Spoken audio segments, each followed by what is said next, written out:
C'est tellement précieux. Que ce soit par votre soutien,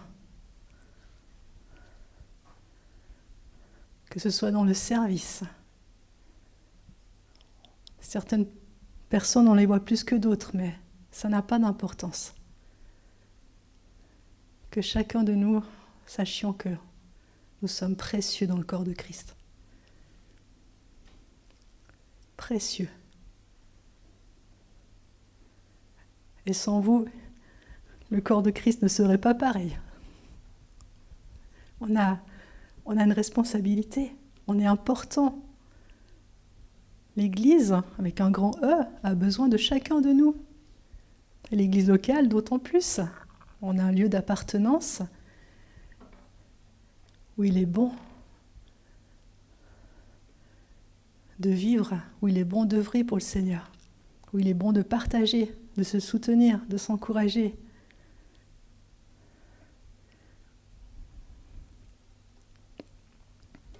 Ne soyons jamais complexés peut-être par la place qu'on a. Ne nous sentons jamais inférieurs. Il y a des dons et des talents que vous avez qui sont tellement importants.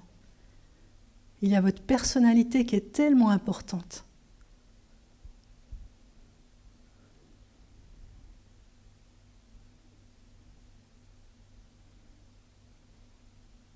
Moi, je suis scotchée de voir chacun de vous.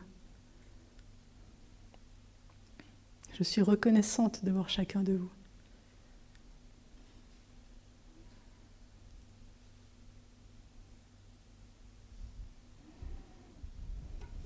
Et j'ai un message défiant pour aujourd'hui. Vous êtes prêts à relever le défi? Alléluia. Avec Dieu, on va de gloire en gloire, de victoire en victoire.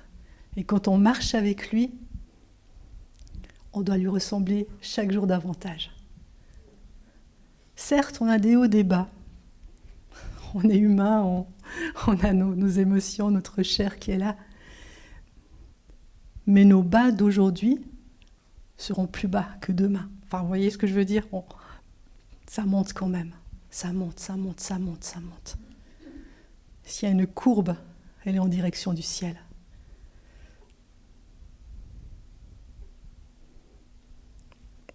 On est unique et complémentaire. Cherchons pas à ressembler à quelqu'un. Hier, on avait le week-end Réma, Balbina était là, l'école biblique, et c'était défiant parce qu'il fallait, chacun nous devions apporter une prédication de 8 minutes. Bon, ça c'est déjà défiant, hein. Le temps, on a le chronomètre devant nous, il ne faut pas les dépasser, mais il faut être au plus près des 8 minutes. Et il y a eu de telles richesses, des uns des autres. Waouh, c'était juste extraordinaire. Pourtant, des camarades qui n'avaient jamais apporté un message, qui étaient toutes tremblantes. Waouh, mais quel trésor il y avait dans leur cœur. Et on avait un jury, hein, c'était vraiment... on avait le frère de John, qu'on connaît, Peter Madan, qui est un spécialiste des prédications. On avait 5 membres de notre staff, et on était jugés, notés. Mais c'était tellement édifiant, tellement encourageant. Et vous avez des trésors en vous.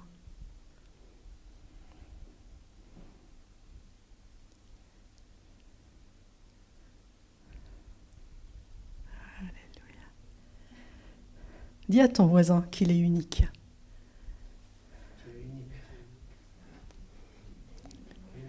Et personne ne peut te remplacer. Si tu n'es pas là, personne ne peut te remplacer. Personne. Alléluia. Tu es important, importante.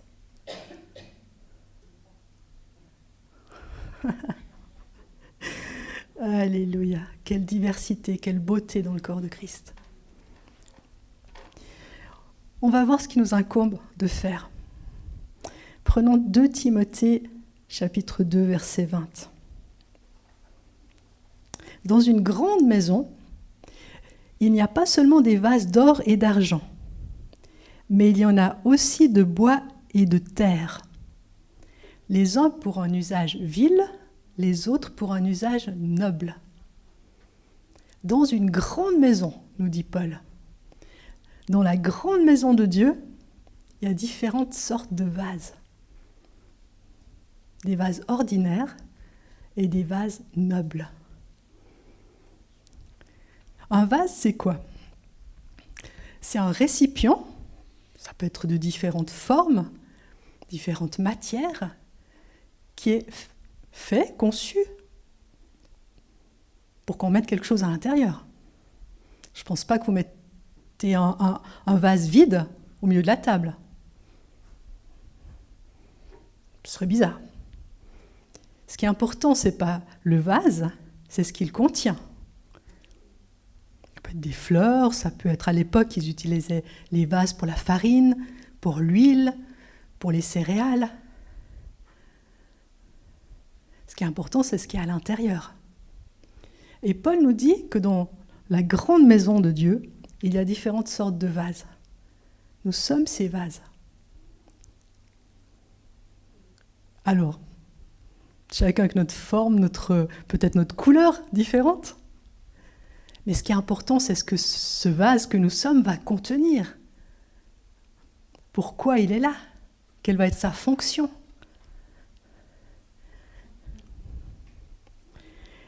Nous sommes ces vases dans la main de Dieu. Jérémie nous disait que il est le potier, Dieu est le potier, nous sommes l'argile. Laissons-nous façonner dans les mains de Dieu. Il sait pourquoi il nous a créés. Il sait quel est le plan qui convient pour chacun de nous. Et nous pouvons lui faire confiance parce qu'il dit qu'il a des projets de paix pour nous, afin de nous donner un avenir fait d'espérance. Waouh! Je suis planificatrice de métier, mais le grand planificateur, c'est lui. Et je vous assure que ce qu'il planifie pour nos vies, c'est ce qu'il y a de meilleur. C'est ce qui va nous correspondre. C'est là qu'on va pouvoir s'épanouir. C'est là qu'on va pouvoir porter du fruit pour sa gloire. Et maintenant, il demeure qu'il y a des vases de terre, voilà, tout simple, où il y a des vases d'or et d'argent. Qu'est-ce qu'on veut être? Oh, moi, je veux l'or. Hein. J'aime l'or. C'est une valeur sûre. On veut briller pour le Seigneur. Noble, quand il dit pour un usage noble, c'est dont les qualités morales sont grandes, belles, élevées. Waouh, ça donne envie. Est-ce qu'on veut être ce vase beau, grand, élevé pour le Seigneur, qu'il a plaisir à montrer. Hein, quand on reçoit des invités, si on a 2 services de vaisselle, on va sortir celui qui est beau, qui est classe. L'autre, on le garde pour tous les jours, pour notre quotidien. Soyons ces vases nobles, beaux, qui reflètent Christ. On va voir qu'est-ce qui différencie ces 2 sortes de vases. Si on continue dans notre chapitre de 2 Timothée 2, le verset d'après, 21, « Si donc quelqu'un se purifie, il sera un vase d'un usage noble, sanctifié, utile à son maître, propre à toute œuvre bonne. » Waouh! Le vase noble, qui est d'or ou d'argent, il est utile à son maître. Waouh! On veut servir Dieu. On veut être utile à notre maître, le Seigneur Jésus. Quelle est la condition? C'est une phrase conditionnelle. Si quelqu'un se purifie, voilà la condition. Voilà ce qui va différencier le vase commun du vase noble. Le vase noble est purifié, se laisse purifier Dieu ne fait pas de faveur. Il n'y en a pas qui préfèrent, qui sont ses chouchous, et d'autres qu'il ne fait pas attention. Il veut que nous tous,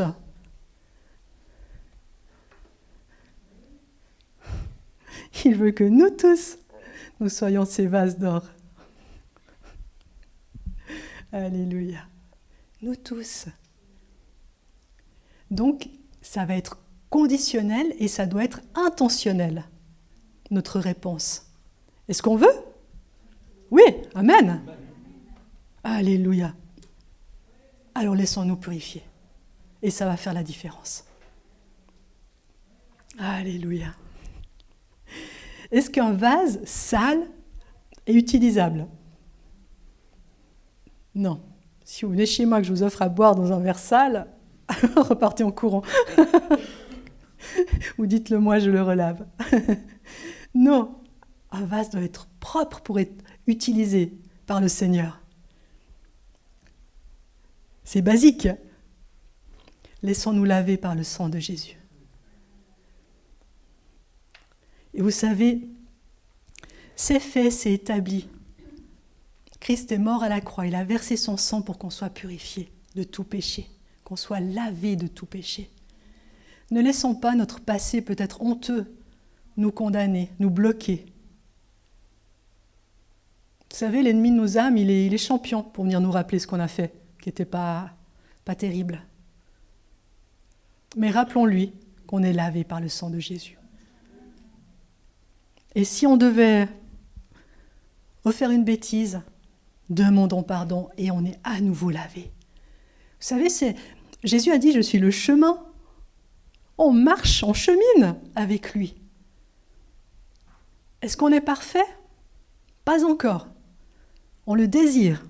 On marche sur ce chemin de perfectionnement. Si ça nous arrive de tomber, d'être faible dans telle ou telle situation, venons à lui, demandons-lui pardon, et à nouveau, on est blanc comme neige. Amen. Amen. Est-ce qu'un vase brisé ou fissuré est utilisable? Non. Il ne va pas pouvoir contenir ce qu'il doit contenir. Ça peut être un deuxième empêchement à servir Dieu. Et je pense qu'on a tous des brisures, des fissures quelque part dans nos vies.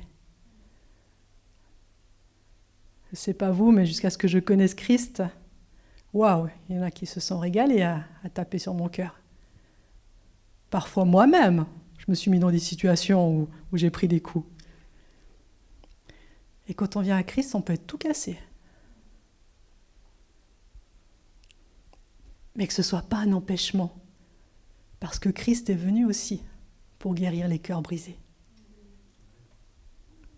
Dans Luc 4, on le connaît, « L'Esprit du Seigneur est sur moi, dit Jésus. » Waouh, parce qu'il m'a oint pour annoncer une bonne parole, une bonne nouvelle aux malheureux, pour guérir ceux qui ont le cœur brisé. Et qui mieux que lui peut guérir nos cœurs? Vous savez, la science, elle est très limitée. Les blessures du cœur, c'est compliqué. C'est compliqué. Mais nous avons le divin médecin qui sait mettre son doigt là où il faut, qui sait panser nos plaies comme jamais, comme lui seul sait le faire. Et ça fait plus mal après. Une fois qu'il a posé sa main, ça ne fait plus mal. Une fois qu'il a pansé la plaie, ça fait plus mal quand on touche. Laissons-nous toucher par le Saint-Esprit là où il faut. Laissons-nous être consolés, guéris, réconfortés, afin qu'on soit ce vase noble.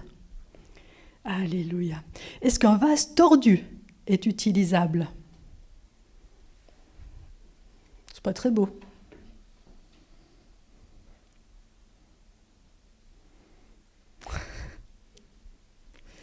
On veut être des vases droits, beaux, conçu comme il le fallait, comme Dieu l'avait voulu. Laissons-nous redresser par la parole de Dieu. C'est la parole qui nous redresse. Combien de fois on a pu avoir des faux enseignements, être éduqués selon des préceptes qui n'avaient rien à voir avec la parole. Des fois, on en a des raisonnements qui sortent d'on ne sait pas où, ou dont la famille a toujours été dit que c'était comme ça. Regardons ce que la parole dit. Laissons-nous redresser par la parole. Dans 2 Timothée 3,16, il est dit « Toute écriture, elle est où l'écriture? Elle est là, toute écriture. Quelle grâce d'avoir toute écriture entre nos mains ou dans nos smartphones. Quelle grâce! Toute écriture est inspirée de Dieu et utile pour enseigner, pour convaincre, pour redresser, pour éduquer dans la justice. Alléluia. Afin que l'homme de Dieu soit adapté et préparé à toute œuvre bonne. On y revient aux œuvres bonnes. Ce vase noble est utile pour le maître, pour les œuvres bonnes. Et là, l'Écriture nous redresse, afin que nous soyons préparés à toute œuvre bonne. Vous savez, plus on plonge dans la parole, plus on se nourrit de la parole, plus elle fait partie de notre vie, et plus elle change notre vie. Elle change notre vie, méditons-la. Elle va changer notre façon de penser, notre façon de nous comporter. La parole faite chair, c'est Dieu lui-même qui est là.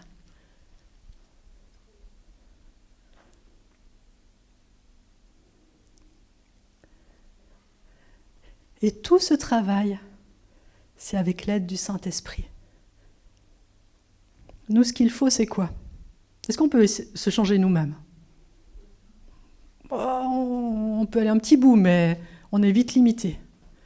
Il suffit de voir comment on prend des bonnes résolutions en début d'année, ça va un petit bout, et puis on s'essouffle. Le Saint-Esprit va nous aider. Nous, ce qui nous incombe de faire, c'est de dire oui, oui Seigneur, oui Seigneur. Quand il nous appelle, on répond oui Seigneur.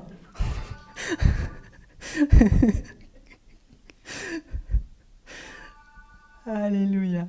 Oui Seigneur, je le veux. Je veux cette œuvre. Je veux que tu fasses cette œuvre en moi. Je veux te servir de mieux en mieux. Je veux refléter ta gloire de plus en plus. Je veux être à ta ressemblance chaque jour davantage. Amen. Amen. Amen. Et il le fait. Il le fait. C'est juste extraordinaire. Il le fait. Une partie du programme, c'est la suite. On est toujours dans 2 Timothée 2. On va prendre le verset 22. Fuis les passions de la jeunesse et recherche la justice, la foi, l'amour, la paix avec ceux qui invoquent le Seigneur d'un cœur pur. Voilà une partie du programme. Fuis les passions de la jeunesse. On peut croire que c'est pour les jeunes simplement. Certes, on a été jeunes et on a vu les passions qu'on pouvait avoir. Mais c'est aussi pour notre maturité. On peut être jeune dans la foi. On peut être encore enfant dans certains domaines. Grandissons, grandissons, grandissons. Et recherchons la justice, la foi. Musclons notre foi. Nous l'avons tous. Il y a en chacun un dépôt de foi. Ne disons pas qu'on n'a pas la foi. C'est pas vrai. Il y a un dépôt de foi. Et Jésus a dit que même si notre foi c'était un petit grain de sénévé, c'est une graine minuscule, ça suffirait pour faire déplacer une montagne.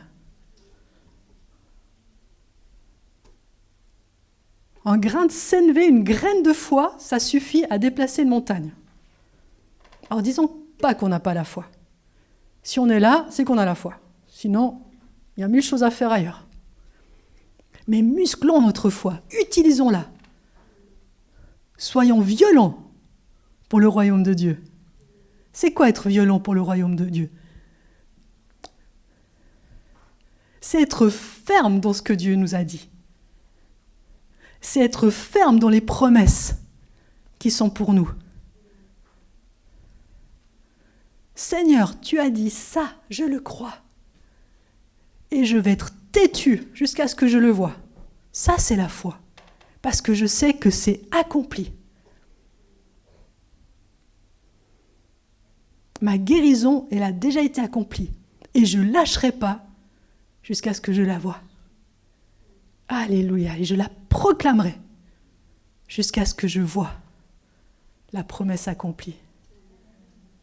C'est ça la violence qu'il nous faut.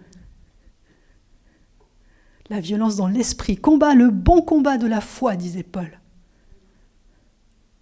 Le combat est gagné. Jésus a déjà gagné la bataille. Notre combat, c'est d'y rester dans cette victoire. Dans cette victoire. Quoique la réalité que nous voyons nous dise, nous voulons la vérité de Dieu dans nos vies. C'est ça, recherche la foi, recherche l'amour. Oh, soyons toujours des instruments d'amour. Grandissons dans l'amour. Approfondissons l'amour. Quand quelqu'un est peu aimable en face de nous, Seigneur, aide-moi, je veux l'aimer comme toi tu l'aimes, je veux la voir comme toi tu la vois, cette personne.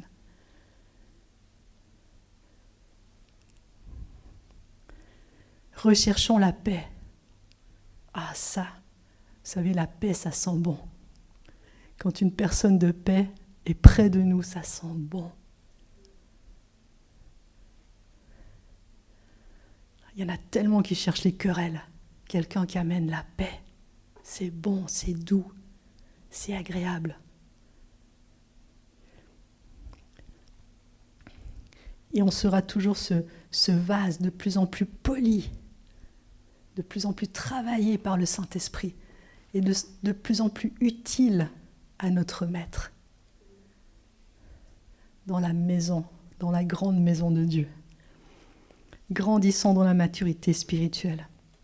Et pour ça, il faut vraiment être volontaire. Comme je l'ai dit, oui Seigneur. Oui Seigneur. Quand le Saint-Esprit nous montre quelque chose, oh, ça c'est pas top. Oui Seigneur, change-moi. Aide-moi à changer. Et on avance, et on avance. Nous devons choisir d'être saints comme Dieu est saint. Ce n'est pas une option dans la marche chrétienne.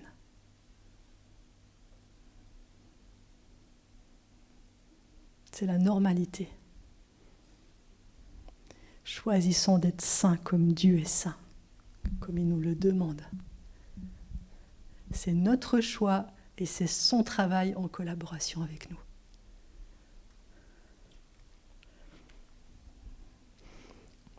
Et quelle est la bonne motivation pour tout ce programme ?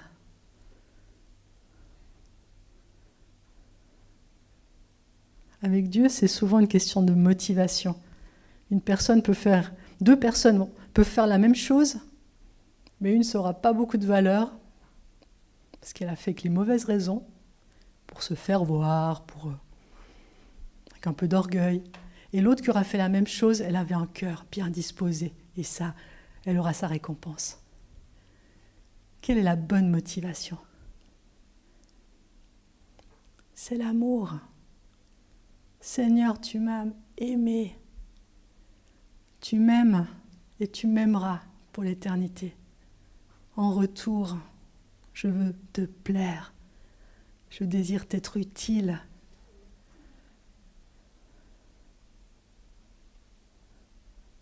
Par amour pour notre Seigneur. Pas parce qu'il faut, pas parce que Johan l'a dit, par amour.